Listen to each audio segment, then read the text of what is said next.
First of all, thank you. Thank you, everybody, for coming. I'll try not to read my name. First of all, I want to say it fills my heart to see so many of you that have been such a big part of Michelle's life. So to start this off, I'm going to hand this over to our family friend and longtime giver of good counsel at church and at school, our good friend Shawn. It is great to see so many people here and a part of a celebration of a life. And Michelle was a life. And it's so wonderful to see so many people here celebrate Michelle and be a part of this experience. I don't like the real reason that we're here, but I am glad that we're together celebrating this wonderful, wonderful person.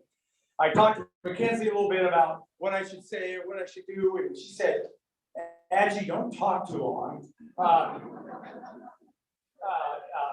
don't know what she's thinking about me or what she knows about me. You get me on a mic and I spend hours up here. Someone asked me, are you nervous about coming up and talking about Michelle? And I said, no, I'm really not too much because she was such a friend. And I look around this room and I see all these friends. And I realize what a special, wonderful friend that Michelle was to us and to so many. And it just makes it easy to get up and to talk about a friend. So I wanted to come up with 4 things about Michelle to be able to share about Michelle. And you're going to notice kind of what these letters start with. The first thing I wanted to think about Michelle is thinking about an H word. And I thought, you know, Michelle was usually, in her own way, pretty happy. She could be, as you know, hilarious at times. She had an unbelievable, huge heart. But one of the H word that really grabs me about Michelle is how unbelievably helpful she was, and even to an extent still is. Her involvement here at Puyallup High School. And I'm on the fringes of Puyallup High School. I'm a counselor at the world's best junior high, by the way, Callis Junior High. And we funnel our kids here, most of our kids here to Puyallup. And so I would hear things about all the ways that she was involved. There was a time when we had computer type support people. And of all the people at PHS, who was the one that people went to get help with computers and software and programs? But it was Michelle. She would be seen here helping out in all different languages. She was a Spanish person, but she actually taught other languages, even though Spanish was her specialty. She was helpful in, one-person safety committee, I hear, that she was the safety committee. And if something happened, they really needed Michelle to be in charge. I see the chief of Puyallup Police back there, who probably ended up having a connection with Michelle because of all her safety ways. She was so involved in Scouts, both with Mitchell and Boy Scouts and McKenzie and Girl Scouts. And she wasn't just a Scout mom, she was incredibly involved. Mitchell did his field project at our church, our Savior Lutheran, and built these beautiful benches. And Michelle was a part of that, along with Steve and with Mitchell and the troop. She had her hands in all parts of that. And then we all got a little bench that she made, symbolizing the benches that Mitchell had done. And it was just really cool to see her involvement. You know her involvement in Girl Scouts and the queen of Scout camping and being so involved at the Girl Scout camps. Just involved in Rainbow Girls and really helping in amazing ways. Helping behind the scenes at our church, involved in different church kinds of things. She just was an incredibly 24/7 helpful person.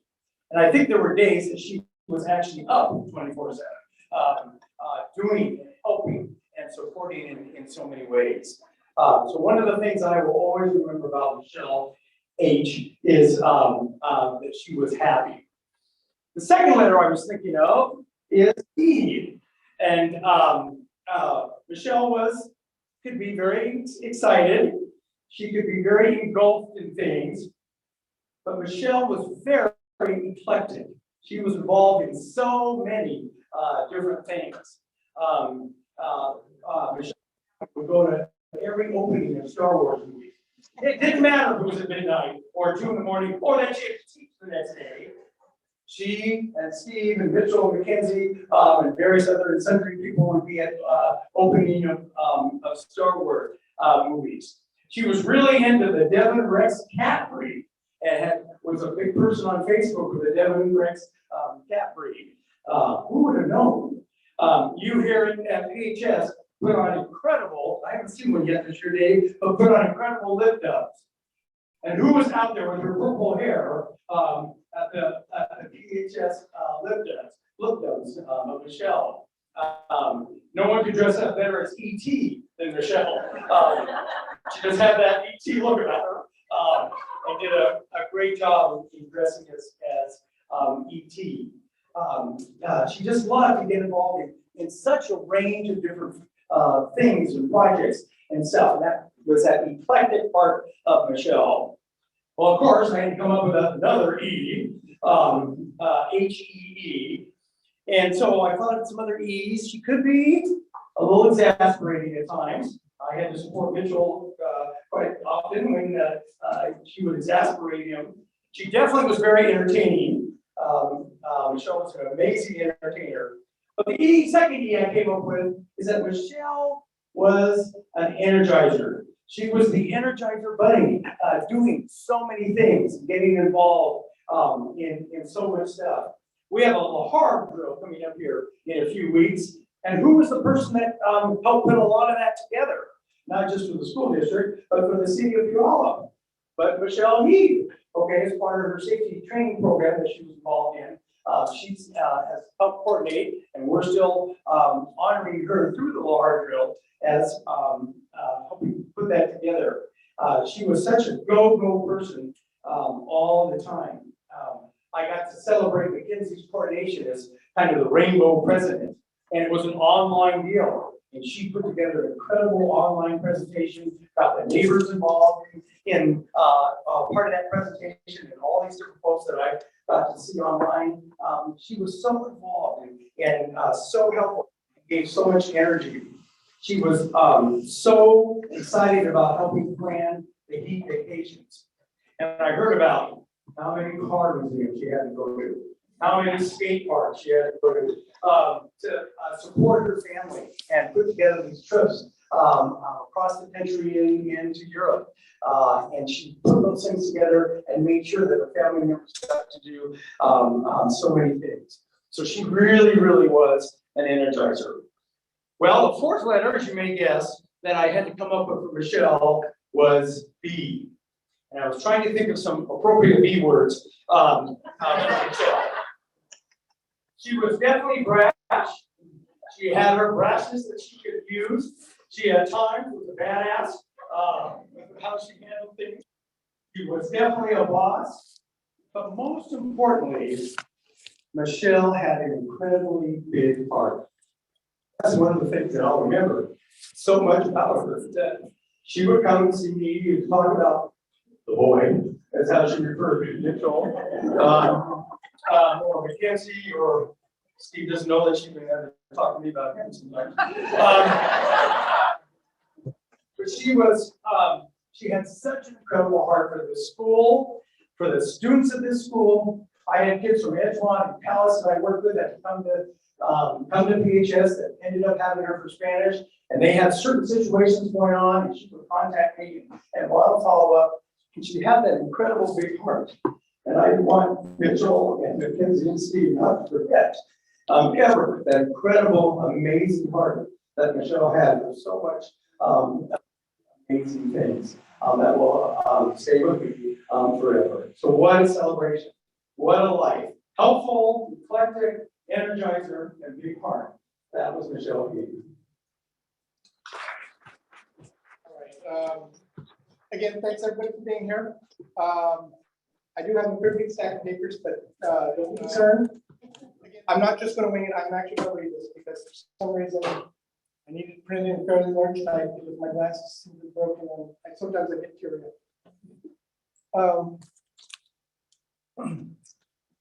Michelle stood just a tick under 5 foot. But I'm sure everyone who had the good fortune to know her would agree. She was about the biggest person there is. My journey with Michelle started at the front door of the Alpha Delta sorority house. But I'm going to jump back a couple of years. In 1984, I moved to Puyallup and I started my junior year at Rotary High School. Go rounds. My first grade class was French with Madame Brie. Right there. Back then it was Madame. And every so often our class would get visits from that busy little girl in the denim jacket. And of course, our paths did kind of cross down at the Sonic Lodge during rainbow and jelly events. But I'm not sure back then that I could even pick her out as a group of girls wearing purple robes and hoop skirts back then. So fast forward to the fall of 1986. My adventure was about to start, making the walk from the High Kappa Alpha fraternity house and delivering a few flowers to some of the girls in the class of '86 that had joined sorority at the University of Washington. The final stop was at the AZD house to bring a rose to our friend Kelly David. And there, as I waited among a sea of women, my soulmate appeared. Michelle was beautiful and graceful and just shining. And in that very instant, I knew it. I just knew. I knew this was the young lady I wanted to go to dances with, to go to ice cream, to go to the library with, and to go through life with. I just knew. I asked her to be my little sister, and she said yes. She asked me to volunteer at the Disabled Students Commission, and I said yes. I asked her to wear my pipe pin, and she said yes. And following tradition, of course, my fraternity brothers tossed me in the fountain on that very, very cold night. Then a couple of years later, on another very cold night, in the UW's Arboretum, between the 3rd and 4th, just after midnight, in the very same spot my father asked my mom 25 years earlier, exactly, I asked Michelle to marry. And this wonderful woman, a princess on the homecoming court for the university, with the same bright smile that she had that very first night at the AZD house, said yes. And again, my fraternity brothers wasted no time in tossing me into the fire. I think that's actually part of the violence. Then Michelle was off to study in Guadalajara at the Foreign Student Center there in Mexico, while I finished my degree here at the university. And before you knew it, we had arranged for a shoebox of an apartment in Tacoma, just blocks away from the University of Puget Sound, where Michelle was part of the very first Master's in Teaching program. We knew that the school's Kilburn Chapel was the ideal place for the wedding, and Michelle arranged to have an incredible pipe organ played during the ceremony. They're usually off limits, but Michelle didn't always let them stop her. So on a hot, maybe sweltering August 12th, in front of family and friends, Michelle and I sealed it with a kiss and set out to begin the next phase of our adventure. A few months later, the first group of MAT students, the Masters in Teaching, received their master's degrees from UPS. And Michelle eagerly awaited word that she would be hired to teach Spanish at Rogers. There were no openings at our alma mater, but an offer did come in to teach at Twist. I'm sure that's a fine school, wherever Twist is. Michelle said in hopes that a better option would magically fall into place. And it did. A chance to work in Puyallup stores, just further down the hill, and wearing purple and gold at Puyallup High School. The lights. So on a warm September Eve, we waited until our first paycheck actually got cleared before we did. Just to make sure. With the gorgeous sunrise behind the Olympic Mountains, and the fair was all lit up, the Beach Boys were playing, and I'm sure that the apartment lady set up the appointment for exactly that reason. Michelle and I were moving just above it, closer to the high school. After living so many places for both of us in different countries in my days, Michelle and I returned home to Puyallup for good. She put her heart and soul into being a Viking. She put her heart and soul into the community, and she put her heart and soul into everything. Shawn mentioned safety. Within a couple of years, Michelle was the emergency preparedness committee chair of the school. She loved working so closely with the officers of the police department, Puyallup Police Department. Can I pause a minute and give a big shout out to the members of the Puyallup Police Department for here?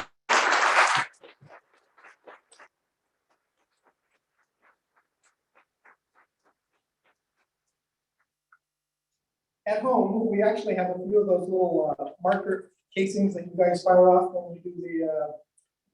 They used to use her room as the training for the active shooter drill. So there's little scrapes of pink and yellow all around her room.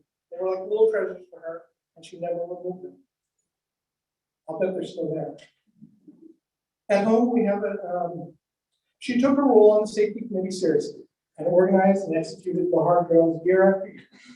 And each quarter, I would help her organize the charts for the instructors, for which instructors were in which rooms at which times, to ensure the staff was as well prepared as possible. So even as she loaded her time during the school year, Michelle just couldn't help fill her summer calendar as well. In Girl Scouts, Michelle earned her Gold Award in 1985. Through the 1990s, Shrimp, her camp name, assisted Cappy in directing the Girl Scout Camp St. Albans in Belfair, eventually taking on that position for many years. Often she would go on the last day of school with her car packed for camp. And with the exception of a few break days, hours really, she would not come home until the day before she had to go back to work. I was only allowed to go out to camp between sessions and never really got to see her in action. So I really wanted to thank some of her friends at Camp St. Albans that have sent some interesting photos. And there's an awful lot of buffalo plaid in those shots. Michelle's final summer at Camp St. Albans wrapped up just a few weeks before Mitchell was born.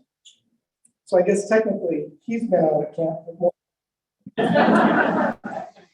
When McKenzie was the right age, Michelle organized Troop 44075, putting as much into leading that as she could. And in that spirit, Michelle, with much reflection on her own Girl Scouts, helped McKenzie sell as many cookies as possible. Michelle's dad is in Puyallup Rotary, so I'm not exactly sure how Kiwanis got their hooks with Michelle. But she eagerly took on the advisor role so that Puyallup could have the Key. From 1993 to 2005, Michelle helped the Key Clubbers organize their drag night and got them to conventions and back. Safely, I guess, because I didn't journey with them. Both of us did as much as we could for the PTA at Wildwood. And Michelle even took on being the box stop for a few years. Box stops. So many boxes. Counting and tripping. And eliminating retries. And recount. And doing the paper. It was a great fundraiser, but man, that was a long time. I see the box top program now has changed to where they scan the little QR codes. I'll bet they don't get half as much as they did when the show was doing. And if school wasn't enough, she also worked at the fair in the fall for decades. We used to cringe as she would work a full day at school, followed by a full night in the information booth, just surrounded by little petri dishes that were guaranteed to get her sick at the very beginning of the school year. The info booths were a far cry from when she was working for Bob Carlson in the fair administration office. And later, she found a home in the hobby hall, missing only 1 year since 1989, the year that we were facing the possibility of a move to Twice. In 2017, the fair surprised her with a super host title, a real honor that she was very proud of. And as if the school and the fair weren't enough, Michelle decided to add another scoop of school to her schedule. She had planned to retire from PHS when McKenzie graduates with the class of 2025, but she didn't want to lose a connection to the high school. She really loved all the interaction with the Puyallup Police Department, with the safety committee and beyond.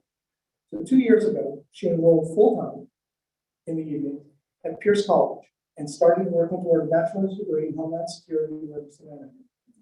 She had a 4.0 grade And I've already started sizing up what jobs in that field look like. Time after time, I would tell her that it seemed a little crazy, unnecessary. But the truth is, this wasn't hard work for her. This wasn't some sort of fiasco that required some Herculean time management effort. This was fun for her. This was a passion. She was doing what she loved to do, and she had a clear vision of a fun future. We should all be so dedicated to our passions. And I know the Rainbow friends here think I've somehow missed them. Not the case at all. I saved Rainbow for life because it is such a huge passion for her. She got her Grand Cross of Color back in 1984 and was the worthy advisor number 37 before I even met her. Although, actually, that's what I wrote. I think she was actually the worthy advisor when I didn't. That was right about the right time. But it was her continued enthusiasm. It was contagious. And I was proud to be her boyfriend. Even though apparently boyfriends come last. Yes. I could not have been prouder than when she was appointed as the Grand Representative of Texas, earning the right to wear a wig, or the creature, as she calls it. Even after her majority, she kept involved on the advisory board and as an adult advisor, and as the state proceedings chair from 2009. What joy Michelle felt when our daughter McKenzie went through the pledging ceremony during Grand Assembly. To watch little McKenzie grow and mature and advance through her life, and to pass Michelle's own gavel on to her daughter as she rose to worthy advisor for the Puyallup Assembly, as Michelle had done so many years before. As a member of Rainbow, as an adult advisor, as a member of Eastern Star, and as an all-around Masonic family, I would say you have a good one in Michelle. For all the words that she took, you had a good one in Michelle. Michelle was a good one. And likewise, she grew and grew with everyone she worked with. And I know that she would thank every single one of you, every single one, for making her life better, for making her happier, for making her stronger. I just know that that little 5-foot family got her energy from the folks in this room. I know it. And now, if Johnson.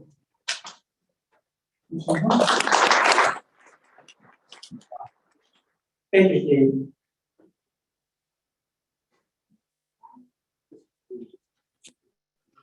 I'm Sharon Adamson, Michelle's father.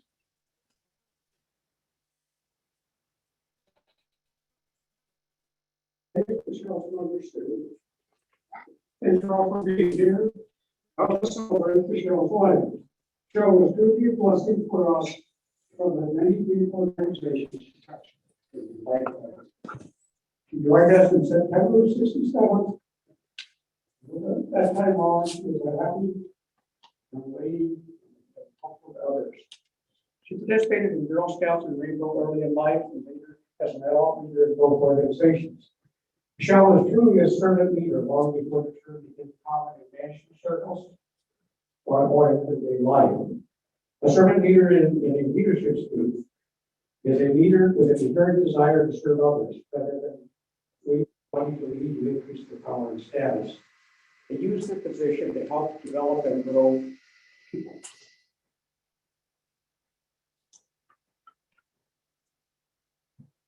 She worked every day very hard to help other organizations. As a Girl Scout, she achieved the highest rank, the Gold Award, which for everybody called Boy Scouts majority, that's the equivalent of the Eagle Award. Except that Sue always tells me, no, the Eagle Award is the equivalent of the Gold Award.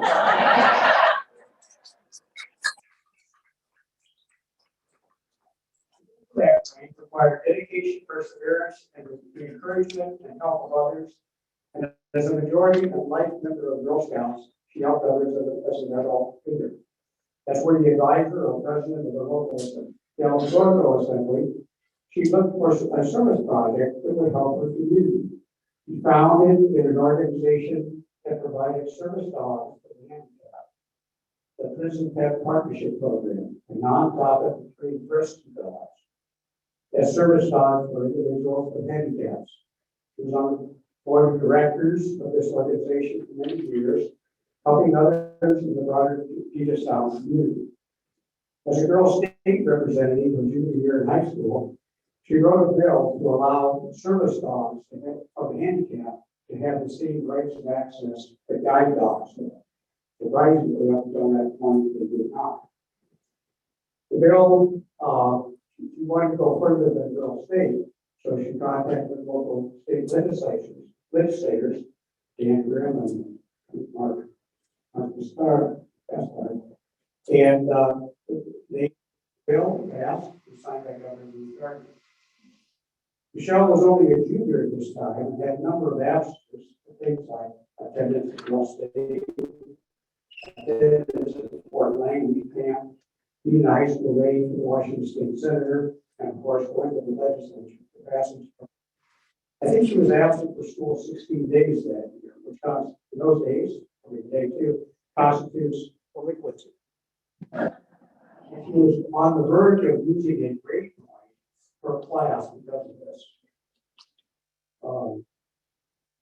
Fortunately, the school recognized the relevance of these absences and she only got a very stern one. And I'll stay on from the principal. Michelle was a wonderful wife and mother. As a mother, she helped raise two of best.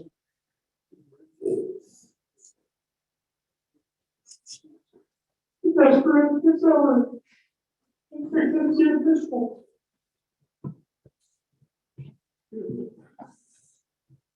Michelle began teaching at Puyallup High School after she received her MAT Bachelor's in Teaching. And of course, as everyone knows, Michelle is someone you might say politically challenged. But in her family, with 5 boys, almost the norm. You think everybody else is politically challenged the other way. On her first day in school, an assistant principal, which I may not name, although I'll give you a clue, both Michelle's father and his father was former city managers as well.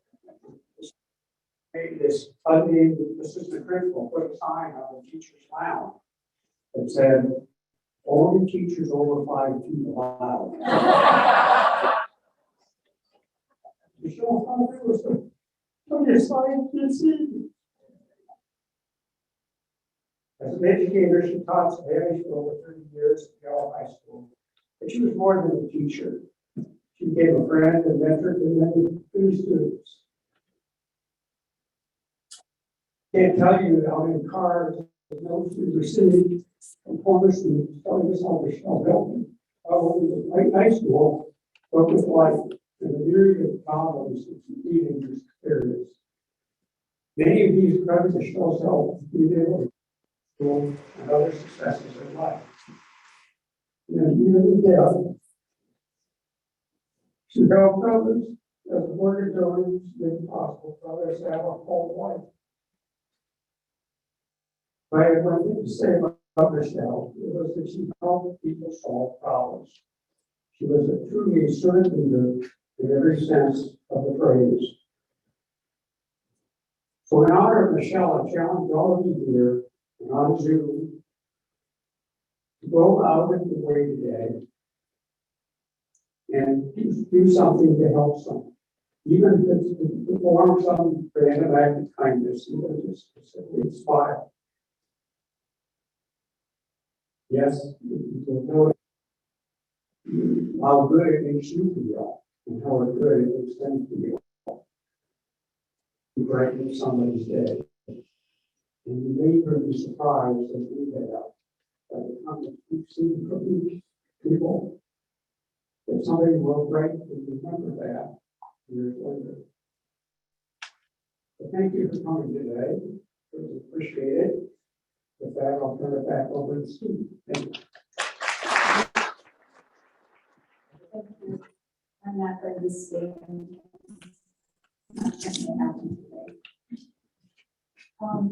Back to a couple of comments. You guys forgot that I too was meeting.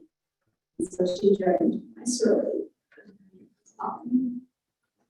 I also was a rainbow girl. So way back when, some of us, she has followed her own parents. The sign from one of the principal or assistant principals, I tried to see if he had a picture of it. Unfortunately, he did not. He says, I don't even remember doing that. He says, maybe somebody else did that. But anyway, that was pretty fun. Not sure I can read this, but I will try.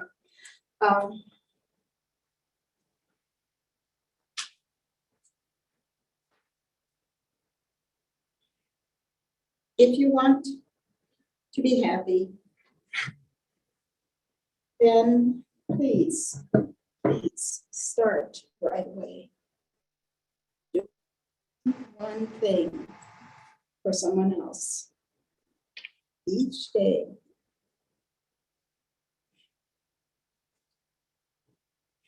Starting just a smile, a piece of sunshine. It will help you and whoever receives it in a way that just doesn't make it any better. If you want to be one of the many, many people in this world who are the servant leaders, you need to start every day and put a smile and smile yourself. And don't wait till tomorrow.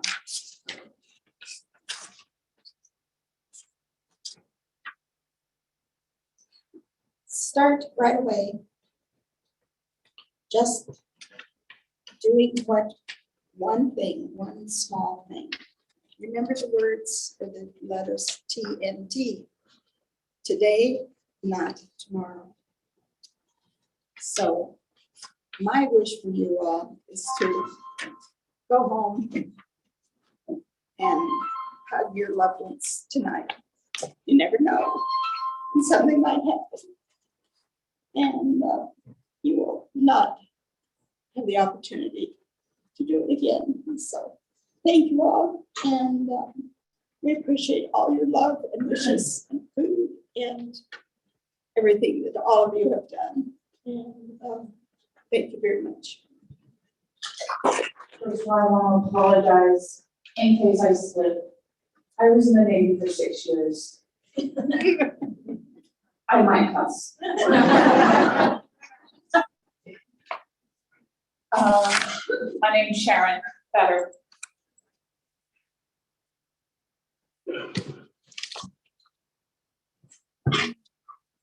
"42. Any old nerds in the audience? I don't know. Yep. That's the answer. Life, universe, and everything.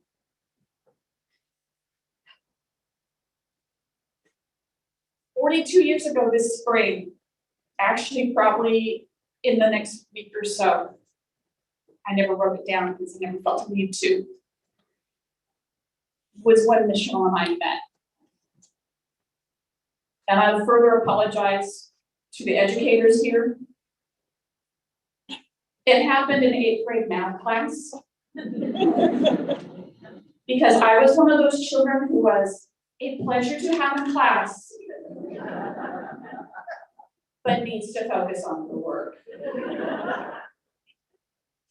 On this particular day, I was reading a magazine, and I went online, and I found it. I found the issue. I don't know if you can see this very well. There used to be a magazine called Starlog that covered science fiction and fantasy movies and television and a little bit of books, but mostly movies and TV. And this was April 1980. The Empire Strikes Back was going to be opening in a month.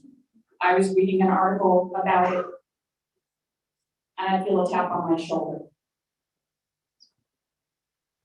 And the quiet girl sitting behind me, who I don't really remember talking to before that point, goes, can I read that when I'm done? I looked at her and looked at the magazine and teachers kind of looking at us. I was like, yeah, sure, okay. And that was the moment an incredible friendship was born. Michelle and I clicked the way I can't even describe it. We loved the same things. We loved the same movies, almost the same things, because she really had a thing for Annie to use at home. I never understood that. Really, it's like, okay, the sun will come out. Can we listen to something else? In case you haven't already figured that out, she had actually considered inviting me to join Rainbow and figured I wouldn't be a good fit. She was smart that way. So yeah, we were instant friends. We shared a passion for reading and books by Andre Norton, Anne McCaffrey, Alistair MacLean. I love of sci-fi, Star Wars, Star Trek, Battlestar Galactica. That was the stuff we grew up with. And in case you haven't caught the idea, we were nerds before nerds were a thing. And that's part of the reason why we got along so well. She had a snarky sense of humor, and so do I. And she became my cookie dealer. I had a thing for peanut butter cookies. And this is the friendship that was so amazing. We never argued, not once. We never had a falling out, not once. And our paths diverged. She went to college. I had a fight with my dad and went in the Navy. By the way, when your father is a Navy retiree, going in the Navy is not really rebellion.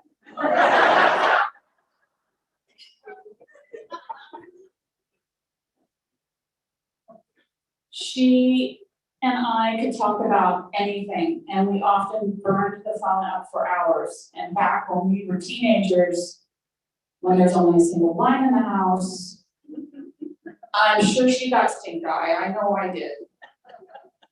Could you please get off the phone? I'm talking on a show. You haven't said a word in 5 minutes. I know, we're watching TV together. Get off the phone. We would still do that. In the age of cell phones, we would watch ER together. We would watch ice skating together and yell at Dick Button to shut up. High school stuff, we were not troublemakers. We made our own fun, going to the movies. To the end of time, she would laugh at me because I covered my eyes during the movie Poltergeist at one point, and she thought it was hysterical. We went to see E.T. together, we saw Star Wars together, Raiders of the Lost Ark. She laughed at me at that too, because I made the mistake of getting an extra large Coke and had to sprint for the bathroom afterwards. There was a summer day, we went up to Seattle and in my crappy old Vega, and it broke down in the Rainier Valley. And we had both lied to our parents about where we were going. Sorry, Mom. We did get help from a nice gentleman that got the car started and we got home in one piece.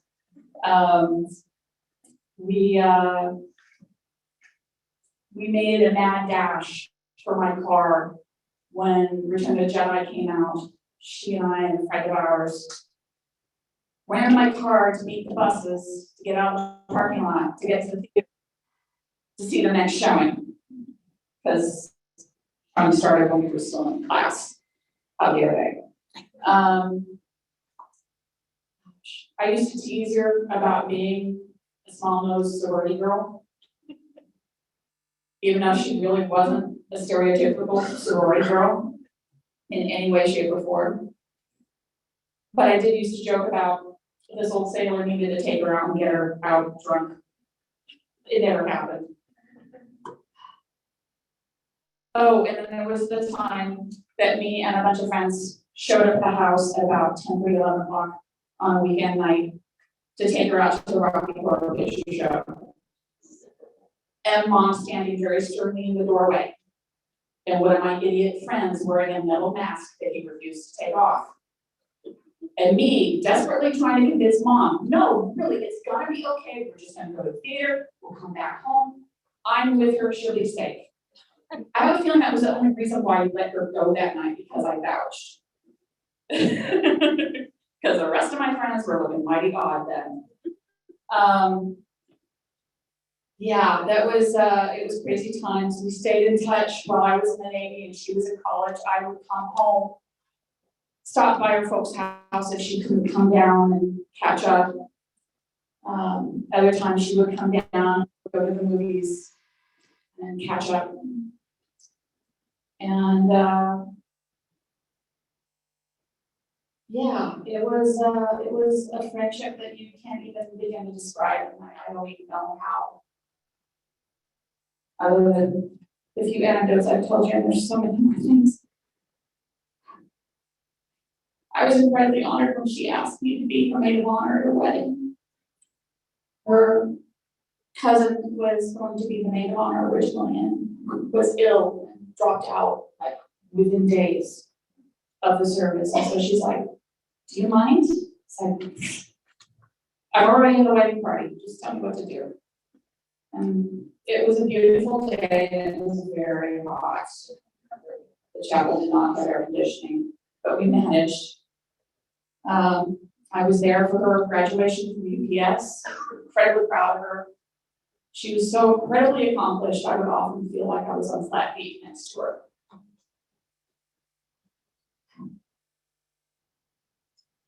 I had both her kids when we were just a couple days old. And there was one time where she actually came by my folks' house with Mitchell when he was a baby. Because my mom and dad wanted to see him, because they considered her part of the family. And I'm sitting there in the kitchen and I'm holding Mitchell. And all of a sudden the room was really quiet. And I looked up and everybody's staring at me and I was like, what? And Michelle started laughing. She's like, you're holding a baby. And I'm like, yeah. And as soon as he screams or poops, you're holding a baby.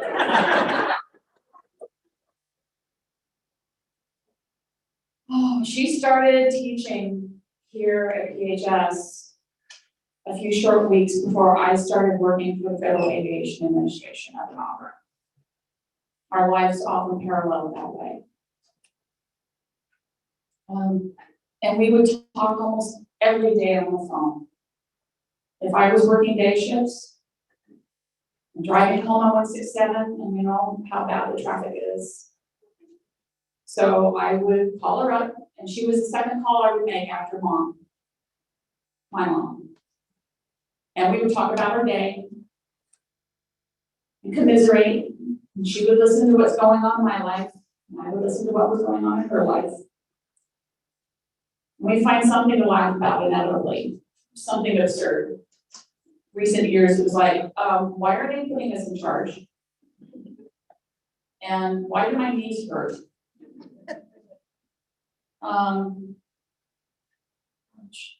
One of the things that was incredible about her, and a lot of people have talked about how selfish she was deaf in one ear. And this is what she did. She wouldn't tell people, by the way, I'm deaf, so please don't walk on this side. She would just shift over to that side where she could hear you. Never say anything. I was her friend for 4 years before mom took me inside and said, you know, she's deaf in one ear. I was like, what? Yeah. She just knows to compensate. She didn't want to bother anybody, I don't think. She just got on with it.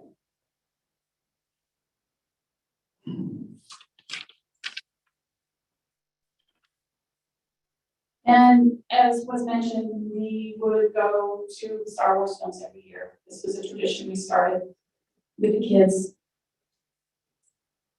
I was in charge of getting tickets, which was often quite interesting when you're trying to beat thousands of other nerds for first night tickets. And one night I was on the phone, on my computer, on my iPad.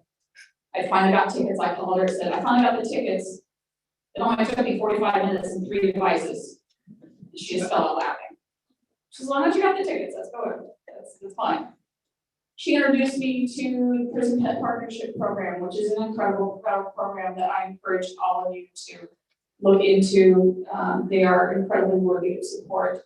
And every year we would go to the bargain bid, which was their annual auction. And that was our girls' night out. Steve wasn't included. It was just the two of us. We would go, have dinner, have a drink, look at cute doggies, listen to some inspiring stories, how people's lives have been changed. Maybe bid on a few things. Sometimes we won. We didn't care if we did or not. We just had a wonderful time. And that was just it, just hanging out together, having fun.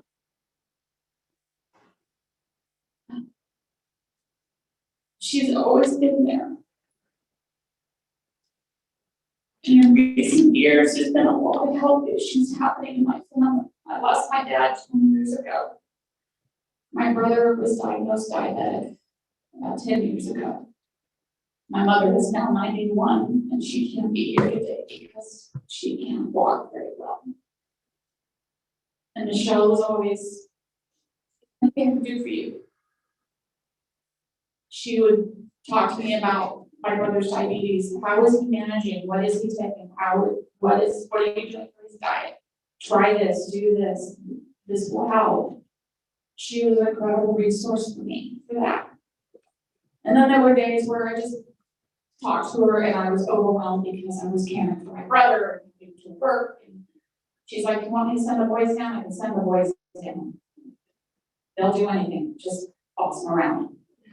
I never took her up on it, but it was always there. She's like, I'll send the boys down.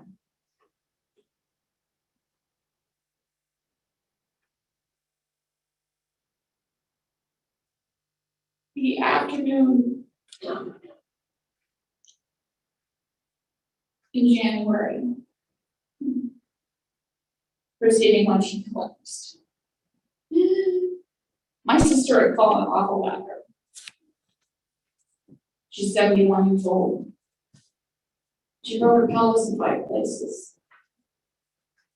And I was messaging Shawn for a couple hours. It's like, oh my God. We finally got her to the hospital. Oh my God, we don't know what's going on yet. I'm gonna have to take care of Mom for the next 2 months at least. Michelle said, it's okay. No.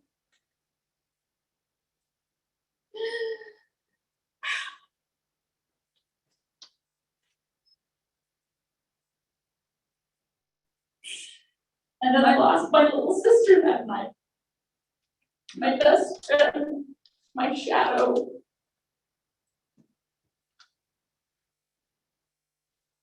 She was my sister and everything but blood. And I can't even begin to describe the enormity of it.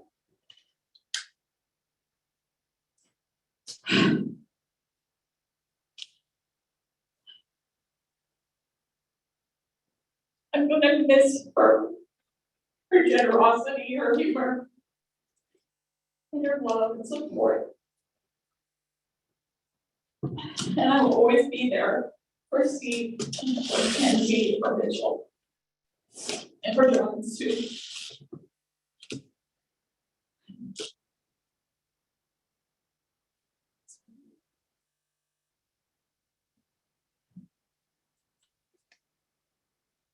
And I want to thank you all for coming. I don't know the majority of you because our friendship was not a part of school or Kiwanis or Rainbow or Girl Scouts. It was something separate from that. And I know how much all of you meant to her. So as her big sister, thank you so much.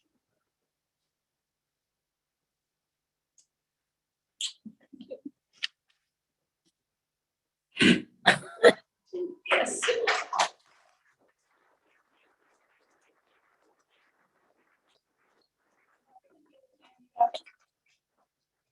Thank you, Sharon. McKenzie has something you can read.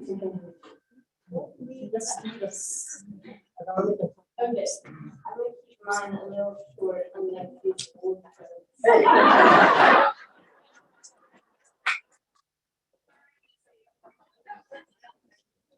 Throughout my life, my mom was my constant companion. I spent basically every day with her, and ever since I can remember, I would always say, I can't go anywhere with her because I always get recognized. Because wherever we go, she would bump into somebody she knew. My mom devoted so much of her time to others and was so generous that even in death, she could not find herself selfish enough and saved 2 lives by donating her organs. But on a much smaller scale, she shared her love with me, even with simple things, like when she would be at home after a busy day of working, she would just let me sit in her office while she worked, and I would play music for her that I liked, or talk about whatever nonsense had been going on recently. These small acts of kindness and love will forever have a large impact on me because they just remind me how much she loved me. I've now been stripped of the privilege of being with her every day. But if I could go back to that last conversation I had with her and say one more thing, I would just simply tell her that I loved her. And I know my mom knew I loved her. But looking back, I never said it enough. And I say this to encourage you to always remember to tell the people that you love them and you're grateful for them and you cherish your time with them. Because life has proven it is so incredibly fragile and can be lost so quickly that it's not worth the risk to not tell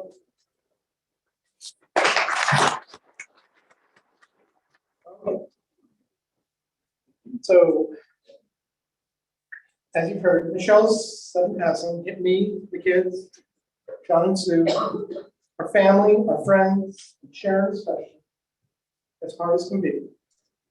But in the spirit of celebrating the life of Michelle, let me wrap up with some happy thoughts. Michelle and I were blessed with 2 wonderful children that have brought us so much joy for you. We traveled, we celebrated our parents' milestones and our grandparents' milestones. Michelle and I played Scrabble and Bottle like we meant it. We live with fantastic neighbors, near and far, that are nothing short of a blessing. We landed close to the family so the kids grow up knowing their parents. A few years ago, we began the challenge of putting our financial orders and affairs in order, and we recently cleared the final balance. Yay! Michelle and I traveled to Switzerland to see my family's origin. And in 2019, we took the kids to see her family's origin in Scotland. Michelle made sure that McKenzie got to see Wicked in the Apollo Theater during our trip home. We loaded up and we made the trek to the family cabin in Red Rock, Montana, several summers. Not enough. And got the kids to Yellowstone as often as we could. This past summer, we took the long way around, visiting Mount Rushmore and Wall Road on the way to Red Rock. And on that Sunday in January, she and I had spent a few hours in a youth protection Zoom meeting for Rainbow. A chance for her to reconnect with many of her Rainbow friends in the area and across the state that she had not seen anymore. She and I had a nice quiet trip to the store together to pick up some ingredients for one of our favorite meals. We had the kind of wandering conversation that you only get to have in those peaceful, carefree moments. After dinner, she worked for a couple of hours on her Homeland Security class and came downstairs to tell McKenzie and I that she was wrapping up the building. It was a small one. The mood was light and fun. And when it was over, it was quiet, it was fast, and it was peaceful. She did not suffer in her passing, only us alone. So please keep good memories of Shawn in your hearts as she was on. If you've not done so already, please share with us some of your own favorite memories of Shawn. Jot down a story or two on the yellow cards that are at the tables.